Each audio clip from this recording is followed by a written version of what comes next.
3, 2, 1, start. Hello friend, இன்றைக்கி நம்ம என்ன பார்க்க போகிறோம்னா கன்ஸ்ட்ரக்ஷன் மேனேஜ்மெண்ட் பற்றி தான் பார்க்குறோம். இதுக்கு முன்னாடியே நம்ம கன்ஸ்ட்ரக்ஷன் மேனேஜ்மெண்ட் பற்றி பார்த்துருப்போம். இன்றைக்கி அதோட நம்ம புதுசாக நம்ம இன்றைக்கி பார்க்க போகிறோம். என்ன டாப்பிக்கை இன்றைக்கி நியூவாக பார்க்க போகிறோம்னா ரிஸ்க் பற்றி தான்.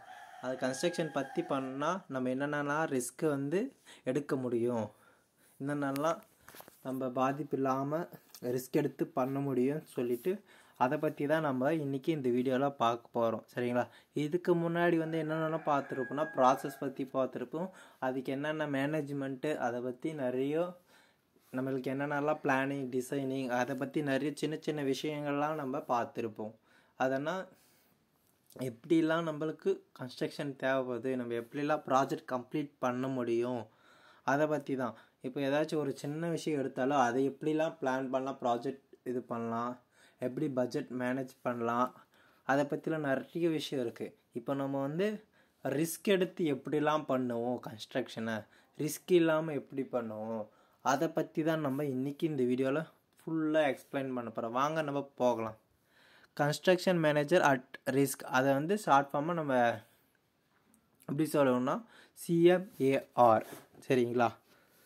நெக்ஸ்ட்டு ஈஸியாக delivery method which entails a commitment by the construction manager.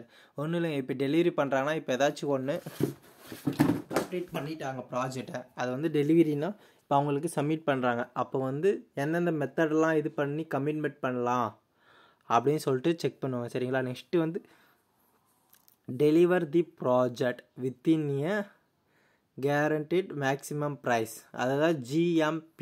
இப்போ டெலிவரி பண்ணுற ஒருத்தருக்கு கொடுக்குறோன்னா கேரண்டியாக எவ்வளோ நாளைக்கு வரைக்கும் இருக்கும், அதுக்கு ப்ரைஸ் எவ்வளோ ஒர்த்தானது நம்ம சொல்லணும். சரிங்களா?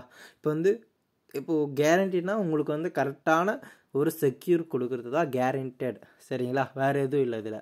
அது இல்லாமல் next documents and specification at the time of the GMP. அதுதான் சொல்கிறேன், டாக்குமெண்ட்டு ஸ்பெசிஃபிகேஷனு கொடுக்கணும்.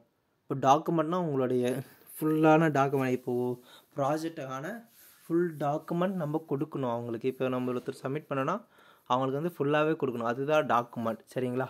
அது ஸ்பெசிஃபிகேஷன் இப்போ ஃபுல்லாக அது எக்ஸ்பிளைன் பண்ணுறோம்ல, அது பேர் தான் ஸ்பெசிஃபிகேஷன்.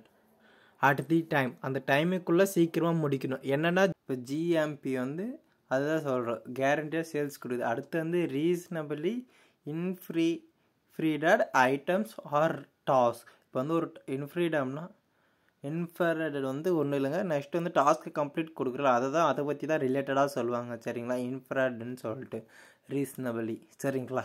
இப்போ ஒரு டாஸ்க் கம்ப்ளீட் பண்ணி ஃபுல்லாக அவங்க கையில் கம்ப்ளீட் பண்ணி அந்த ரிஸ்க்குன்னு ஃபுல்லாகவே நம்மளோட இதுதான். சரிங்களா? எல்லாத்தையும் முடிச்சுட்டு நம்மளுக்கு அவங்களுக்கு கொடுக்கணும், அதுதான் ஒரு டாஸ்க். சரிங்களா? வேறு ஏதாச்சும் டவுட்டு, எந்த டவுட்டாக இருந்தாலும் நீங்கள் எனக்கு கமெண்ட்டில் பண்ணுங்கள். நான் உங்களுக்கு மேலும் உங்களுக்கு எக்ஸ்பிளைன் பண்ணி வீடியோவாக மேக் பண்ணி போடுறேன். அப்போ தான் உங்களுக்கு யூஸ்ஃபுல்லாக இருக்கும், எனக்கும் யூஸ்ஃபுல்லாக இருக்கும். சரிங்களா? லைக் பண்ணிவிட்டு உங்கள் ஃப்ரெண்ட்ஸுக்கு ஷேர் பண்ணிவிட்டு பெல் ஆலில் போட்டு சப்ஸ்கிரைப் பண்ணிவிட்டு பாருங்கள். This video sponsor by by mod e shopping. Thank you friends. டாடா, பாய் பாய்.